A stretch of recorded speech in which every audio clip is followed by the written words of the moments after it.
عمر سامنے ہیں، نبی پاک سامنے ہیں. نبی پاک نے حضرت عمر کا دامن تھام کر کہا اے عمر کب تک لڑو گے، ایمان لے آؤ. یہ کہنا ہے، زبان مصطفیٰ سے الفاظ نکلنے ہیں. حضرت عمر نے کلمہ پڑھنا شروع کر دیا، اشہد ان لا الہ الا اللہ اشہد ان محمدن عبدہ ورسولہ. اللہ اکبر. ادھر حضرت عمر نے کلمہ پڑھا، وہ اندر جتنے صحابہ تھے سب نے بلند آواز سے نعرہ بلند کیا. نعرہ کیا تھا؟ نعرہ تکبیر.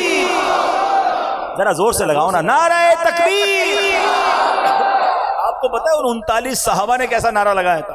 حدیث کی کتابوں میں الفاظ ہیں، اتنے خوش ہوئے تھے کہ جب وہ نعرہ لگایا نا تو مکے کے پہاڑ گونج اٹھے. اچھا اب کفار مکہ سوچ رہے ہیں اللہ اکبر یا رسول اللہ، اب یا علی. اب مکے کے کفار سوچنے لگے ان کو ہو گیا، یہ چھپ کے عبادت کرتے تھے، اتنی بلند آواز سے نعرے لگا رہے ہیں. تو کسی نے بتایا کہ عمر ایمان لے آئے. اب قریش کے لوگوں نے جب یہ سنا تو ان کی کمر ٹوٹ گئی. ان کو پتا تھا کہ کیا پرسنالٹی ہے، یعنی ان کو بڑا مان تھا حضرت عمر پر. حضرت عمر کی وجہ سے وہ بڑے اپنے آپ کو اسٹرانگ سمجھتے تھے، اور حضرت عمر اب مسلمان ہو گئے. حضرت عمر نے کمال پتہ کیا کیا؟ جیسے ایمان لائے نا، کہتے حضور کیا حق پر نہیں ہے؟ ہم چھپ کر نماز کیوں پڑھتے ہیں؟ ہم علل اعلان نماز کیوں نہیں پڑھتے؟ ہم کعبے کا طواف کیوں نہیں کرتے؟ ہو سکتا ہے کسی صحابی نے کہا ہو ہم پڑھتے تو ہیں، وہ مارتے ہیں، وہ پڑھنے نہیں دیتے. حضرت عمر نے کہا حضور آج ہی چلیں گے. اب کیا ہوا؟ آئے ہائے، تصور میں بڑا خوبصورت منظر آتا ہے، کیونکہ حدیث کی کتابوں میں پورا نقشہ لکھا ہوا ہے کہ اب دروازہ کھلتا ہے اور اس مکان سے 2 صفیں باہر نکلتی ہیں. ایک صف کو لیڈ کر رہے ہیں حضرت حمزہ رضی اللہ تعالیٰ عنہ شیر خدا، اور دوسری صف کو لیڈ کر رہے ہیں حضرت عمر فاروق. اور اب گئے یہ دونوں صفوں میں مل کر صحابہ کعبے کے سامنے. اچھا جب کعبے کے پاس گئے نا تو سارے کعبے کے گرد وہ تمام کفاروں کے سردار ہاتھ میں تلوار لیے، جنگجو، سپہ سالار سب کھڑے ہیں. ہر بار مارتے تھے، اگین ریڈی ہو گئے، آنے دو ان کو پھر مارتے ہیں. حضرت عمر نے پتہ کیا کہا؟ تاریخی جملے سنو. آپ فرماتے جس کو اپنی بیوی بیوہ کروانی ہے اور جس کو اپنے بچے یتیم کروانے میرے سامنے آ جائے، خبردار جو ہمارے سامنے کوئی آیا. حضرت عمر کا یہ کہنا تھا، سب کی ٹانگیں کانپنے لگی. مسلمانوں نے نماز پڑھی اور طواف کیا. اللہ اکبر. ایک بڑی اہم بات حضرت عمر کی عظمت کے لیے سمجھو، میں اور آپ عزت والے پتہ ہے کیوں ہیں؟ ہم مسلمان ہیں، اسلام کی وجہ سے ہماری عزت ہے. اور حضرت عمر وہ ہیں کہ جن کے بارے میں کتابوں میں آتا ہے جب سے یہ ایمان لائیں اسلام کو عزت ملی. اب ذرا سوچے، اعز الاسلام والمسلمین، یعنی یہ وہ شخصیت ہیں جن کی وجہ سے اسلام کو عزت ملی، مسلمانوں کو عزت ملی. اس دن کے بعد جب سے حضرت عمر ایمان لائے، اسلام نے وہ ٹیک آف کیا، اسلام کو وہ ترقی ملی. وہ دن ہے، آج کا دن ہے، اسلام ترقی پر ہی جاتا چلا جا رہا ہے. اللہ کریم نے حضرت عمر کو وہ مقام دیا. اللہ اکبر. یہ کمال کی ہستی ہیں اور ان کی زندگی کے اتنے واقعات ہیں، ہم بیان کرتے چلے جائیں ایک رات تو کیا زندگی گزر جائے. حضرت عمر کی فضیلت کو بیان کرنے کے لیے ایک ہی حدیث کافی ہے کہ میرے آقا علیہ الصلوۃ والسلام فرماتے ہیں میرے بعد کوئی نبی ہوتا تو عمر ہوتا. آپ سوچو تو صحیح مقام کیسا. اب کچھ پہلے تو نوجوان بھی ہیں، بچے بھی ہیں، حضرت عمر کا تعارف پیش کر دیتا ہوں کہ آپ کی جو تفصیل ہے، بایوگرافی جس کو کہا جاتا ہے، پہلے ذرا وہ سن لیں، پھر انشاءاللہ مزید آپ کی سیرت کے بارے میں سنتے ہیں. حضرت عمر رضی اللہ تعالیٰ عنہ عظیم صحابی ہیں. دنیا میں آپ کا نام مبارک عمر ہے اور آسمانوں میں آپ کو فاروق کے نام سے پہچانا جاتا ہے. آسمانی کتاب تورات شریف میں آپ کا نام منطق الحق یعنی حق بات کہنے والے کے نام سے لکھا ہوا ہے.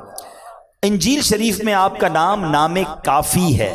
جنت میں آپ کا نام اقدس سراج ہوگا. سراج کہتے ہیں چراغ کو. آپ 583 عیسوی میں ہجرت مدینہ سے 41 سال پہلے مکہ مکرمہ میں پیدا ہوئے.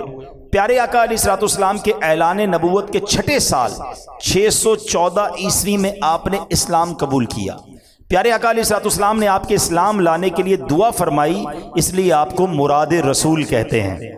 اب آؤ اعلیٰ حضرت کا وہ شعر سمجھ لو، کئی بار سنا ہوگا نا. اعلیٰ حضرت کہتے ہیں حضور کا دل جو ہے نا، آقا جو ہے جب ان بدبختوں کو دیکھتے تھے، بے ایمانوں کو دیکھتے تھے، ناری کہتے ہیں جہنم میں جانے والے، ان ناریوں کو دیکھتے تھے، آقا کا دل بہت دکھتا تھا کیونکہ بہت ظلم ہوتا تھا مسلمانوں پر. مگر جب عمر ایمان لائے تو نبی پاک کے دل میں ٹھنڈک آ گئی. جن کے ایمان لانے کے بعد مسلمانوں نے علل اعلان کعبے میں نماز ادا کی. پیارے آقا نے انہیں اپنا وزیر بنایا، نبی پاک کے ساتھ تمام غزوات میں تمام معاملات میں مشیر رہے، نبی پاک کے وزیر رہے، پیارے آقا کے ساتھ تمام اسٹریٹجی پلاننگ میں شامل رہے، اور پھر اس کے بعد 13 سن ہجری بمطابق 634 عیسوی یعنی 53 سال کی عمر مبارک میں آپ مسلمانوں کے دوسرے خلیفہ بنے، اور 24 ہجری بمطابق 643 عیسوی میں مسجد نبوی شریف میں نماز فجر پڑھاتے ہوئے ایک بدبخت نے آپ پر خنجر سے حملہ کیا، جس سے آپ زخمی ہو گئے اور مدینہ منورہ میں شہادت ہوئی۔ آپ کی نماز جنازہ حضرت صہیب رضی اللہ تعالیٰ عنہ نے پڑھائی، اور سبحان اللہ تدفین کہاں ہوئی؟ آئے ہاں، یہ بات سمجھو، حضرت عمر حضرت ابو بکر کی شان تو سمجھو، مدینے میں مرنا بہت بڑی سعادت، جنت البقیع میں تدفین بڑی سعادت، ہماری تو زندگی کی تمنا یہ ہے، مگر حضرت عمر کی قسمت پر ہماری جانیں قربان کہ تدفین بھی ہوتی ہے تو میرے آقا کے ساتھ ہوتی ہے۔ ایک اور عشق والی بات بتاؤں، شہادت ہوئی نا، یہ تمنا تھی آپ کی، حضرت عمر کی دعا ہے، اور آج تک علماء اس دعا کو حدیث کی کتابوں پہ دعا ہے، اللہم ارزقنا شہادتا فی سبیلک واجعل موتی فی بلد حبیبک، اے اللہ مجھے اپنی راہ میں شہادت کی موت عطا فرما اور مجھے مدینے میں موت نصیب فرما، یعنی شہادت بھی مانگی اور مدینہ بھی مانگا، فجر میں حملہ ہوا، شہادت بھی ملی اور مدینہ بھی ملا اور روضہ رسول بھی ملا۔ یہ دعا بڑی مقبول ہے، مانگتے رہا کرو، اے اللہ ہم بھی دعا مانگتے ہیں، اللہم ارزقنی شہادتا فی سبیلک وَاجْعَلْ مَوْتِي فِي بَلَدِ حَبِيبِكَ، اے اللہ ہمیں مدینے کے سوا کہیں اور موت نہ دینا۔ حضرت عمر کا واسطہ میرے مولا مدینے میں ایمان والی، عافیت والی، شہادت والی موت ہم سب کو نصیب فرما۔ وصلی اللہ تعالی علی خیر خلقہ محمد وآلہ وصحبہ اجمعین۔ ایک اور خوبصورت بات، علماء فرماتے ہیں کہ انسان کا جو وجود بنتا ہے نا، وہ اسی مٹی سے بنتا ہے کہ جہاں اس نے دفن ہونا ہوتا ہے، ٹھیک ہے نا؟ ایک جملہ سنا ہوگا آپ نے، پہنچی وہیں پہ خاک جہاں کا خمیر تھا، یعنی جس مٹی سے میں اور آپ جس مٹی سے بنائے گئے نا، اسی جگہ جا کے دفن ہونا ہے۔ یہ اللہ کی شان ہے، اور ایسا ہوتا بھی، یہ بزرگ بیٹھے ان سے پوچھیں، کوئی بندہ دنیا میں پتہ نہیں ٹریول کرتا کرتا کہاں پہنچتا ہے، اس کی وہاں موت آ جاتی ہے، لوگ کہتے ہیں اس کی وہیں لکھی ہوئی تھی۔ تھوڑے دنوں پہلے دیکھا نا آپ نے، $2.5 لاکھ دے کر بھی سمندر کی تہ میں گئے نا، کیونکہ موت وہاں لکھی تھی۔ کچھ 28 25 لاکھ دے کے گئے، وہ بیچارے ڈوب گئے، موت وہاں لکھی، جہاں لکھی ہے نا وہیں آئے گی، اور جس مٹی سے بنایا اسی مٹی میں تدفین ہوگی، ٹھیک ہے؟ اب حضرت عمر اور حضرت ابوبکر صدیق کو کس مٹی سے بنایا گیا؟ ہاں یہ سمجھو بات، علماء کہتے ہیں جس مٹی سے نبی پاک کی تخلیق ہوئی ہے نا، اسی مبارک مٹی سے حضرت عمر اور حضرت ابوبکر صدیق کی بھی تخلیق ہوئی ہے۔ بالکل ساتھی ہے نا روضہ رسول پر، یعنی اسی مٹی کو، یعنی اللہ کریم نے پہلے سے ہی چن لیا تھا انہیں، یہ نبی پاک کے وہ ساتھی ہیں جو سلیکٹڈ ہیں۔ اللہ کی شان دیکھو کہ اللہ نے ان کو یہ مرتبہ کیسا عطا فرمایا۔ اور سبحان اللہ، ایک بار نبی پاک صحابہ کے سامنے آئے، پیار کتنا تھا پتہ ہے نبی پاک حضرت ابوبکر صدیق اور حضرت عمر میں پیار کتنا تھا کہ ایک بار نبی پاک اپنے صحابہ کے سامنے آئے، سیدھے ہاتھ میں حضرت ابوبکر صدیق کا ہاتھ تھا اور بائیں ہاتھ میں حضرت عمر فاروق رضی اللہ عنہ کا۔ آج صحابہ کے سامنے آئے نا، کہا دیکھ لو جیسے آج آئے ہیں محشر کے میدان میں بھی ایسے ہی آئیں گے۔ کیا شان، کیا شان! تو حضرت عمر کی کیا بات کریں، سبحان اللہ۔ اب کچھ برکت لینے کے لیے، واقعی سچی بات بتاؤں، آج جس ہستی کا ذکر کرنے بیٹھے نا، اسپیچ لیس ہو جاتا ہے انسان، الفاظ ہی نہیں ہے ہمارے پاس، ان کی ہم کیا شان بیان کریں، ہماری اوقات ہی نہیں ہے، مگر برکت لینے کے لیے کہتے ہیں نا، نیک لوگوں کا ذکر کرو تو رحمتیں نازل ہوتی ہیں۔ ہم اس نیت سے حضرت عمر کا ذکر کر رہے ہیں کہ ہم پر بھی رحمتیں برس جائیں، اور شاید ان کی سیرت سے میں اور آپ کچھ سیکھ کر آج کھڑے ہو جائیں۔ حضرت عمر کے بارے میں آتا ہے کہ ایک بار نبی پاک علیہ الصلوۃ والسلام کسی معاملے میں فکر مند تھے، تو فاروق اعظم نے عرض کیا کہ حضور فکر کی کیا بات ہے، اللہ پاک آپ کے ساتھ ہے، فرشتے آپ کے ساتھ ہیں، حضرت جبریل آپ کے ساتھ ہیں، حضرت میکائیل علیہ السلام آپ کے ساتھ ہیں، حضرت ابوبکر آپ کے ساتھ ہیں، میں بھی آپ کے حاضر خدمت ہوں، سارے مسلمان آپ کے ساتھ ہیں۔ تسلی دینے کے لیے حضرت عمر نے نبی پاک کو یہ الفاظ کہے، یہ الفاظ بارگاہ الہی میں کیسے مقبول ہوئے کہ قرآن پاک کی آیت نازل ہوتی ہے۔ حضرت عمر کی شان یہ ہے، آپ بات کرتے تھے، مشورہ دیتے تھے، قرآن نازل ہوتا تھا.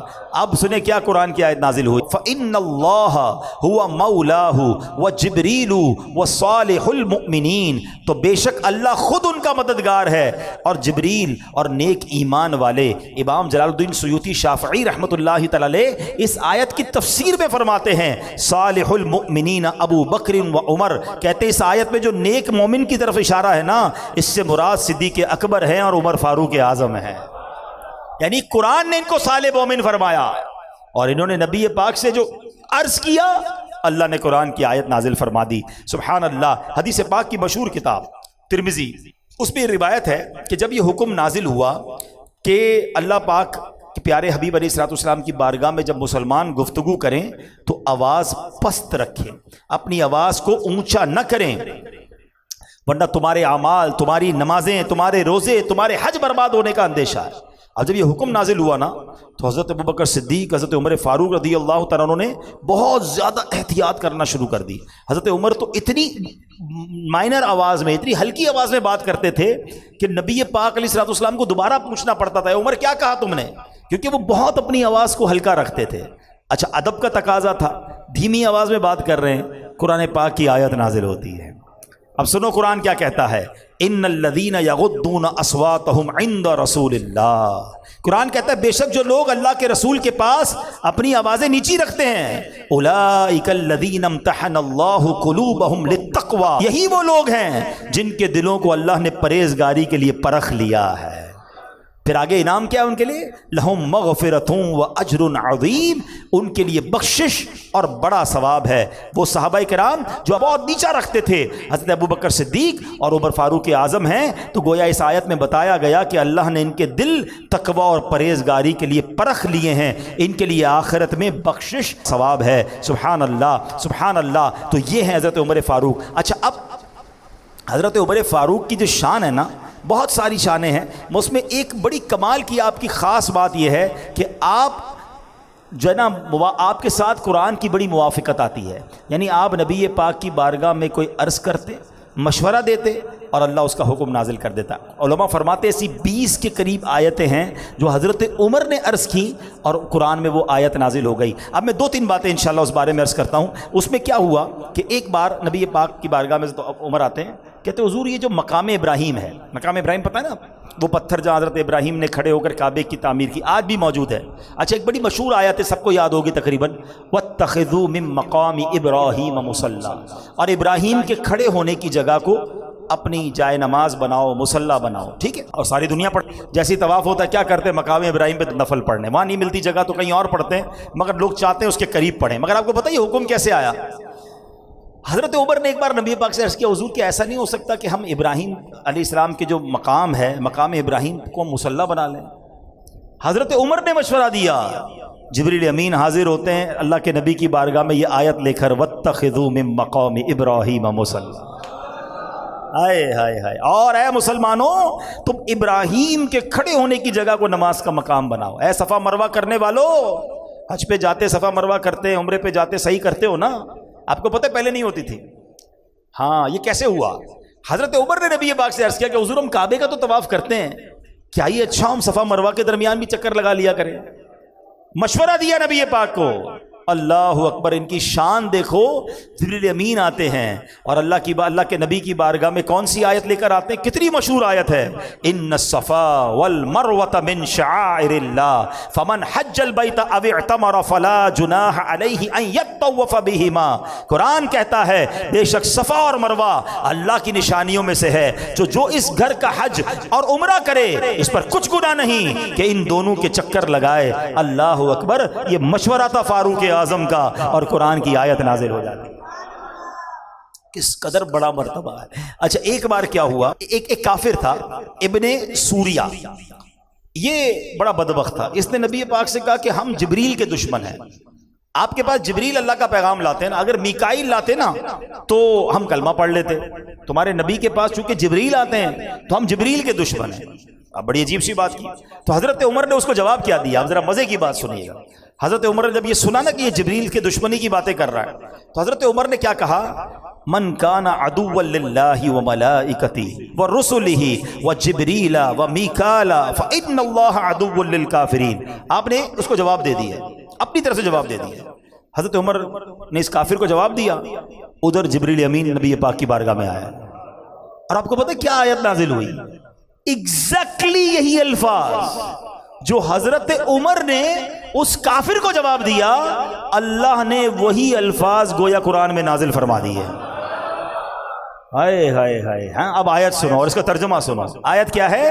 من کان عدوا للہ وملائکتہ ورسلہ وجبریل ومیکال فإن اللہ عدو للکافرین. تو جو کوئی اللہ اور اس کے فرشتوں اور اس کے رسولوں اور جبرائیل اور میکائیل کا دشمن ہو تو اللہ کافروں کا دشمن ہے. سبحان اللہ. جبھی کہتے ہیں کہ عمر کی زبان پر حق جاری ہوتا تھا.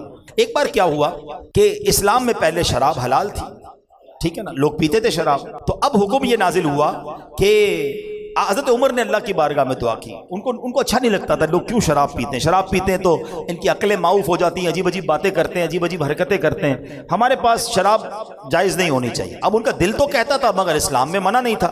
تو آپ نے اللہ کی بارگاہ میں دعا کی، اللہم بین لنا فی الخمر، یعنی الہی شراب کے معاملے میں ہماری رہنمائی فرما. تو اب ارشاد کیا ہوا؟ یا ایھا الذین آمنوا لا تقربوا الصلاۃ وانتم سکارا حتی تعلموا ما تقولون. قرآن کہتا ہے اے ایمان والو نشے کی حالت میں نماز کے پاس نہ جاؤ جب تک سمجھنے نہ لگو وہ بات جو تم کہو. یعنی پہلا حکم کیا آیا تھا کہ شراب نماز کے وقت نہیں پینی ہے، یعنی نشے میں نماز نہ پڑھیں. باقی شراب منع نہیں تھی، پہلا حکم یہ آیا. حضرت عمر نے جب سنا کہ 5 نمازوں میں شراب کو منع کر دیا گیا ہے تو آپ کہتے ہیں کہ اللہ کے حبیب سے کہ حضور اللہ سے دعا کریں کچھ اور حکم آ جائے، کوئی اور وضاحت مزید آ جائے. قرآن کہتا ہے ایک اور آیت، اللہ کے نبی نے حضرت عمر کو بلایا، عمر ایک اور آیت آئی ہے. وہ آیت کیا تھی؟ یسألونک عن الخمر والمیسر قل فیہما اثم کبیر. ترجمہ کیا ہے؟ آپ سے شراب اور جوئے کے متعلق سوال کرتے ہیں، تم فرما دو ان دونوں میں کبیرہ گناہ ہے. اب اس آیت میں شراب کی برائی تو بیان کی گئی، مکمل طور پر حرام نہیں قرار دیا. نبی پاک نے بلایا عمر کو، عمر یہ آیت آئی ہے. تو حضرت عمر نے پھر دعا کی، یا اللہ اور وضاحت فرما دے، اے اللہ اور حکم نازل فرما. ہے تمنا دیکھو اور کنیکشن دیکھو. جبریل امین پھر آتے ہیں. اب آیت کیا آئی؟ یا ایھا الذین آمنوا انما الخمر والمیسر والانصاب والازلام رجس من عمل الشیطان فاجتنبوہ لعلکم تفلحون. نبی پاک نے حضرت عمر کو پھر بلایا، اے عمر آؤ رب کا نیا پیغام آیا ہے، ایک اور حکم آیا ہے. اب جی آیت نازل ہوئی، اس کا معنی کیا ہے؟ اے ایمان والو شراب اور جوا اور بت اور قسمت معلوم کرنے کے تیر ناپاک شیطانی کام ہی ہیں، تو ان سے بچتے رہو تاکہ تم فلاح پاؤ. اس آیت کے بعد شراب کو مکمل طور پر حرام قرار دے دیا. یہ شان ہے حضرت عمر کی. ریئلائز تو کرو کہ قیامت تک قرآن کی تلاوت ہوتی رہے گی، اور جب جب ان آیتوں کی تلاوت ہوتی رہے گی سبحان اللہ عظمت عمر فاروق کا اعلان ہوتا رہے گا. ملی تائید خدا، تائید حبیب خدا، مل گئی تائید اصحاب خیر الورا، دیا حق نے ان کا ساتھ ہے، فاروق اعظم کی کیا بات ہے. طے کرے صدق و صفا ان کے حق میں رسول خدا کی دعا، جب بھی کچھ کہے حق تیرے ساتھ ہے، فاروق اعظم کی کیا بات ہے، کیا بات ہے. سبحان اللہ. تو اے میرے پیارے اسلامی بھائیو، اس سے پہلے کہ میں بیان کو آگے کی طرف لے کے چلوں، ایک بات کہ شراب مسلمانوں میں حلال تھی، لوگ شراب پیتے تھے جب جائز تھی. لیکن جیسے یہ حکم نازل ہوا نا تو کتابوں میں آتا ہے کہ مکے کی گلیوں میں پانی کی طرح شراب بہہ رہی تھی. اپنے برتن توڑ دیے، اپنی شرابیں بہا دی لوگوں نے. اللہ کا حکم آیا، حالانکہ پہلے پیتے تھے، عادی تھے، مگر حکم الہی آیا تو 1 منٹ نہیں لگایا. اور آج ہم جب سے پیدا ہوئے شراب حرام ہے، ہمارے لیے تو کبھی بھی جائز نہیں ہوئی نا، مگر بدقسمتی سے بتایا جاتا ہے کہ بہت بڑی تعداد شراب اور اس کے بعد جوئے کا حکم قرآن میں اسی آیت کے ساتھ جوئے میں لگ گئے، نشے میں لگ گئے. کوئی چرس، کوئی ہیروئن، پتہ نہیں اب تو کس کس قسم کے نشے آ گئے. نوجوانوں، میرے بچوں نہ جاؤ اس کے پاس. بڑی تعداد میں نوجوان لڑکے ان کاموں میں پھنس گئے ہیں. خدا کے واسطے اپنے آپ کو بچاؤ. یہ اللہ کو ناراض کرنے والا کام، آپ کی صحت بھی برباد، معاشرے میں بھی آپ بدنام. ہم نے کروڑپتی لوگوں کے بچوں کو روڈ پہ پڑے ہوئے دیکھا کیونکہ اتنے نشے میں پڑ گئے کہ آخر گھر والوں نے بھی نکال دیا. یہ لوگ کہتے ہیں اچھا پھر پتہ یہ نشہ لگتا کہاں سے؟ نشہ دوستوں سے ملتا ہے. کوئی ایک جواری، ایک شرابی، ایک ہیروئنچی مجھے بتا دو جو کہے کہ میرے اماں ابا نے مجھے لا کر دیا تھا کہ بیٹا آج تیری برتھ ڈے، یہ چرس پی لو، آج بڑا اچھا لگ رہا ہے تو یہ شراب پی لو. نہیں، یہ سارے وہی برے دوست ہیں کہ جو پہلے کہتے ہیں سگریٹ پی لو، بندہ کہتا نہیں میں تو صرف سگریٹ پیتا ہوں، میں تو کچھ بھی نہیں کرتا، دوست پیتے ہیں میں بیٹھتا ہوں. اسی طرح بندہ ان بری عادتوں میں پڑتا ہے اور دنیا بھی برباد اور آخرت بھی برباد. خدا رسول کے واسطے حضرت عمر کی بات ہو رہی ہے. قرآن کا حکم جب اس وقت کے مسلمانوں کے پاس آیا، انہوں نے اپنا سب کچھ ختم، شراب کی ندیاں بہا دی، ایک قطرہ باقی نہیں رکھا. تو ہم بھی تو صحابہ کے غلام ہیں، ہم بھی تو اہل بیت کے غلام. اب نیت کر لیں کبھی بھی نشے والی چیز کے قریب نہیں جائیں گے، کبھی بھی جوئے کے قریب نہیں جائیں گے. اور یہ جو اعتماد بات کرتے ہیں نا اپنے اوپر، نہیں یار میں بڑا پکا ہوں، میں تو صرف بیٹھتا ہوں، میرے دوست جوا کھیلتے ہیں. او اللہ کے بندو، ادھر بیٹھ رہے ہو جدھر اللہ کی لعنت برس رہی ہے. آپ کہتے ہو میں کھیلتا نہیں، میں پیتا نہیں، بیٹھتے تو ہو نا. کیا ہو رہا ہے ادھر؟ اللہ کی لعنت برس رہی ہے، تم ادھر بیٹھ رہے ہو. دنیاوی لحاظ سے پوچھتا ہوں، کچھ لوگ جوا کھیل رہے، 4 لوگ بیٹھے، پولیس آتی ہے تو کس کو اٹھاتی ہے؟ سبھی جاتے ہیں نا. وہ یہ کہتا تھوڑی ہے میں بیٹھا تھا. بھائی بیٹھا کیوں تھا ادھر؟ یہ بیٹھنے کی جگہ ہے. بالکل اسی طرح جب اللہ کی طرف سے غضب نازل ہوتا ہے تو یہ ساتھ کمپنی دینے والے بھی مارے جائیں گے. ارے بیٹھنا ہے تو ان کے ساتھ بیٹھو نا، تو اللہ رسول کا ذکر کر رہے ہیں. ہاں ادھر بیٹھو، ادھر بیٹھو، برکتیں ہی برکتیں، ادھر کیوں بیٹھتے ہیں؟ اچھا میں لاجیکلی سمجھاتا ہوں. کسی بلڈنگ میں آگ لگ جائے پہلی منزل پر، دوسری منزل والا کو یار میں تو بیٹھا ہوں نا، نیچے آگ لگی ہے، بیٹھے گئے خالی کرے گا؟ پوری بلڈنگ خالی، یار کہیں سیکنڈ فلور پہ بھی نہ لگ جائے. اچھا اتنی عقل ہے آپ کے اندر کہ فرسٹ فلور پہ آگ لگے تو سیکنڈ تھرڈ سب خالی، بلکہ آس پاس کی بلڈنگیں بھی خالی کرا لی جاتی ہیں. یار دنیا کی آگ نہ لگ جائے، جدھر جہنم کی آگ برس رہی ہے تم ادھر بیٹھے ہوئے ہو اور کہتے ہو مجھے کچھ نہیں ہوگا. ایک بات یاد کر لو، بڑی خوبصورت بات پنجابی شاعر نے کہی نا، بھلے بندے دی صحبت یاروں جویں دکان اتاراں، سودا بھاوے ملے نہ لئیے ہلے آن ہزاراں. کہتے اچھے بندے کی صحبت ایسی ہے جیسے عطر والے کی دکان. عطر کی دکان پہ جاتے ہیں نا، پرفیوم شاپ پہ جاتے ہیں، کہتے کچھ خریدو نہ خریدو، 1 روپے کا خرچہ نہ کرو، فری میں خوشبو مل جاتی ہے. جیسے ہی داخل ہوتے پہلی خوشبو آ جاتی ہے، مزہ آ جاتا ہے. پھر وہ لگا بھی دیتا ہے سیمپل، تھوڑے اور سیمپل بھی لگوا لیتے ہیں، فری میں خوشبو مل گئی. کہا یہ اچھا آدمی ہے، یہ اچھے آدمی کی صحبت ہے. یہ نیک لوگوں کی صحبت میں بیٹھتے ہیں نا، کچھ کیا نہیں کیا، برکت ملی گئی، خوشبو آئی گئی، رحمت کے چھینٹے برس ہی گئے. اور وہ کہتے ہیں برے بندے دی صحبت یاروں جویں دکان لوہاراں. کہتے ہیں برے بندے کی صحبت ایسی جیسے لوہار کی دکان ہے. دیکھیے لوہار کی دکان پہلے تو ہوتی تھی، اب پتہ نہیں ہے نہیں، وہ چنگاریاں نکلتی تھیں، وہ کوئی چھری تیز کرتے تھے اور وہ ٹھک ٹھک کرتے رہتے تھے. ہمارے خارا در میں رہتا تھا تو وہاں بھی تھی، اب بھی ہوں گی اولڈ سٹی ایریا میں. تو کہتے ہیں یہ دکان کیا ہے؟ کپڑے پاوے کنج کنج پہیے چنگا پہن ہزاراں. کہ کتنے بھی کپڑے بچا لو، ایک نہ ایک چنگاری تمہارے دامن میں سوراخ کر ہی دے گی. گھر پہ آ کے دیکھتے تھے کیا ہوا یار، یہ سوراخ کیسے ہو رہے؟ وہ گئے تھے نا لوہار کی دکان پہ. اچھا بدبو آ رہی ہے، کیوں آ رہی ہے؟ دھواں آ گیا. دس از دا میننگ. سمجھو بات کو تسلی سے. اچھے بندے کی صحبت عطر والے کی دکان ہے، خوشبو ملے گی، نیکی ملے گی. اچھا ایک اور اس کا ڈیمونسٹریشن کر لیتے ہیں نا، ایک چھوٹا سا تجربہ کر لیتے ہیں. شاید ظاہر یا شرابی جواری یا ڈکیت تو نہیں بیٹھے ہوں گے تو میں ان سے پوچھ نہیں سکتا، لیکن ان سے جب آپ پوچھیں گے تو آپ کو یہی کہیں گے یار دوستوں نے لگایا تھا. لیکن یہ امامے والے بیٹھے ہیں، داڑھی والے بیٹھے ہیں، نمازی بیٹھے ہیں، ان سے پوچھ لو کس نے نیک بنایا؟ یہ کہیں گے دوست نے بنایا. کوئی اچھا دوست ملا ہوگا جو مسجد میں لے آیا ہوگا، کوئی اچھا اسلامی بھائی ملا ہوگا، اجتماع میں لے گیا ہوگا، فیضان مدینہ لے گیا ہوگا، ماں باپ نے بھی شفقت کی ہوگی، دوست بھی اچھے مل گئے. تبدیلی اچھی بھی دوستوں سے آتی ہے اور بری بھی دوستوں سے آتی ہے. اب یہ آپ کی مرضی اچھا بننا یا برا بننا ہے. حضرت عمر رضی اللہ عنہ کی سیرت کو دیکھیں، کیا قرآن فہمی ہے، کیا قرآن پر عمل ہے، کیا گناہوں سے بچنا ہے. اور ہمارا حال کیا ہے؟ تو خدا را اچھی صحبت اپنائیں، اچھے ماحول سے وابستہ ہو جائیں. اور آج کے اس پرفتن دور میں دعوت اسلامی جیسا ماحول نہیں ہے، لاکھوں لوگوں کو بدل دیا ہے. تو پھر کیوں نہ اس ماحول سے وابستہ ہو جائیں. تو جہاں انشاءاللہ محبت رسول بھی ملے گی، محبت صحابہ بھی ملے گی، محبت اہل بیت بھی ملے گی. محبت اولیاء بھی ملے گی، محبت علماء بھی ملے گی، اپنے ماں باپ کی محبت اور ادب بھی ملتا ہے، پھر کیوں نہ اس ماحول کو اپنائیں، اجتماع میں آتے رہیں، مدنی قافلوں میں سفر کرتے رہیں۔ حضرت عمر اتنا بڑا مرتبہ، یعنی مطلب اس سے بڑا مرتبہ کیا ہوگا کہ کوئی بات کرے اور قرآن کی آیت نازل ہو جائے، مگر حضرت عمر کا اللہ اکبر خوف خدا اور قرآن پڑھنے کا انداز ایسا تھا کہ ایک بار حضرت عمر نماز فجر پڑھا رہے تھے، قرآن میں بھی پڑھتا ہوں، آپ بھی پڑھتے ہیں، سنتے ہیں، ہم سب سنتے ہیں، حضرت عمر نماز فجر پڑھا رہے ہیں اور آیت نمبر سورہ یوسف کی آیت نمبر 84 پر پہنچے تو آیت کیا تھی؟ وَبْيَضَّتْ عَيْنَاهُ مِنَ الْحُزْنِ فَهُوَ قَضِيمٌ، اور یعقوب کی آنکھیں غم سے سفید ہو گئیں، وہ اپنا غم برداشت کرتے رہے۔ حضرت عمر جماعت کرا رہے ہیں، امام ہیں، جب یہ آیت پر پہنچے نا اتنا روئے، روتے روتے رہے، کافی دیر ہو گئی، پھر بہت دیر کے بعد آپ نے رکوع فرمایا۔ قرآن ان کے دل پر اثر کرتا تھا۔ ایک بار حضرت حسن سے روایت ہے کہ حضرت عمر فاروق نے تلاوت کی سورہ طور کی آیت نمبر 7 اور 8۔ آیت کیا تھی؟ ان عذاب ربک لواقع ما لہ من دافع، بے شک تیرے رب کا عذاب ضرور واقع ہونے والا ہے، اسے کوئی ٹالنے والا نہیں۔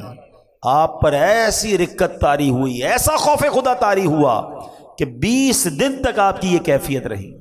تو عمر کے بارے میں آتا، اب اتنا خوف خدا میں روتے تھے کہ آپ کے چہرے پر 2 سیاہ لکیریں پڑ گئی تھی۔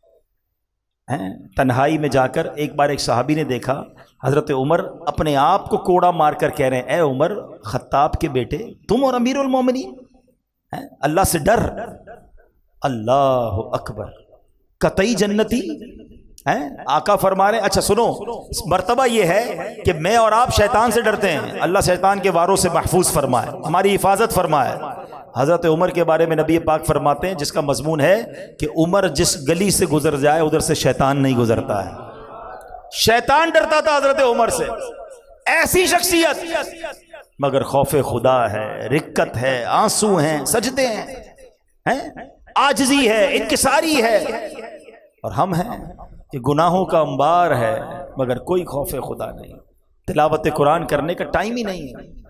نہیں کرو میرے پیارے اسلام میں ایسے، قرآن سے دوستی کر لو۔ آج حضرت عمر کی بات ہوئی، حضرت عمر اور قرآن کا بڑا گہرا تعلق ہے۔ حضرت عمر کی تو ابتدائی قرآن ہے نا، آپ مسلمان کیسے ہوئے؟ کیا پڑھ کر؟ بدلا کیسا دن؟ قرآن پڑھ کر، یعنی آپ کو اسٹارٹ ہی قرآن سے ملا، اور اس کے بعد قرآن سے ان کی ایسی دوستی ہو گئی کہ آپ تو مشورہ دیتے تھے تو قرآن نازل ہو جاتا تھا، قرآن پڑھتے تو آنسو جاری ہو جاتے تھے۔ اللہ اکبر۔ تو ہمیں حضرت عمر کی سیرت سے یہ بھی سیکھنا ہے کہ ہمیں اپنے گناہوں سے توبہ بھی کرنی ہے، اپنے اندر خوف خدا بھی لانا ہے، اچھی صحبت بھی اپنانی ہے، اور قرآن پابندی سے پڑھنا ہے۔ تو انشاءاللہ نیت کریں کہ روزانہ کچھ نہ کچھ قرآن پڑھیں گے انشاءاللہ۔ دعوت اسلامی کمال کی تحریک، جہاں بہت سارے کارنامے دعوت اسلامی کے ہیں، قرآن کو گھر گھر پہنچانے کا، تعلیم قرآن کو عام کرنے کا جو کام دعوت اسلامی کر رہی ہے، میں نہیں سمجھتا اس کی مثال دنیا میں آپ کو کہیں ملے۔ 7,000 کے قریب مدرسے، 4 لاکھ کے قریب بچے اور بچیاں فری آف چارج قرآن پڑھ رہے ہیں، 1 لاکھ سے زیادہ حافظ قرآن بنا دیے، اور اس کے بعد ماشاءاللہ on line Faizan on line academy بنا دی کہ جناب کوئی مدرسے میں نہیں آ سکتا تو جناب وہ گھر بیٹھے آن لائن قرآن پڑھ لے، بہنیں پڑھنا چاہتی ہیں، بچے پڑھنا چاہتے، سب آن لائن پڑھ لیں۔ اچھا مدرسے کا نام جب بھی سنتے تھے نا تو یہ آتا ہے بچوں کا مدرسہ، تو اب بزرگ کہتے ہیں ہم کدھر قرآن پڑھیں گے، ہم بچوں کے ساتھ جا کے پڑھیں گے، شرم آئے گی۔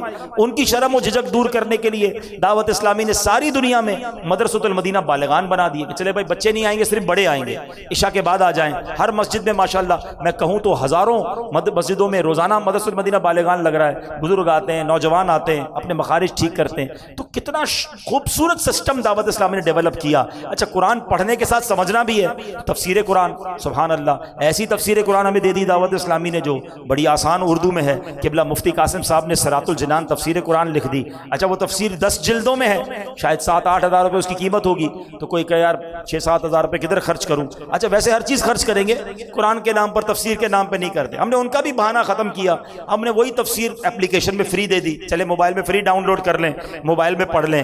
اچھا اب لوگ کہتے ہیں پڑھنے میں سستی ہوتی ہے، پڑھنا صحیح نہیں آتا، اور آسان کر دیا، وہ پوری تفسیر آڈیو میں ہم نے دے دی کہ چلو پڑھ نہیں سکتے سن تو لو، وہ بھی فری میں ڈاؤن لوڈ کر لو۔